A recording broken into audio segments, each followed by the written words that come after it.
Because it might set him off, that's all. No, I'm saying try and then open the windows that it can get out of.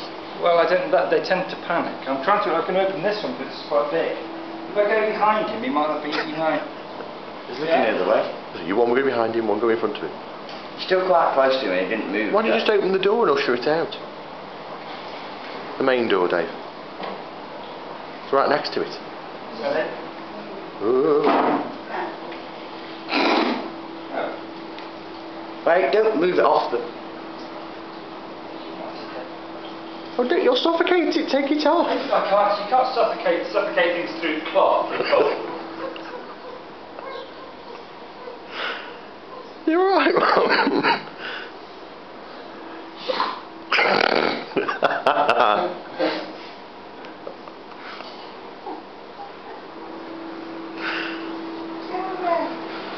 Darling.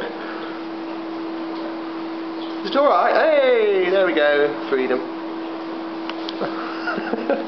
Going to somebody else's house now? Fly, my pretty. Did you see him fly away?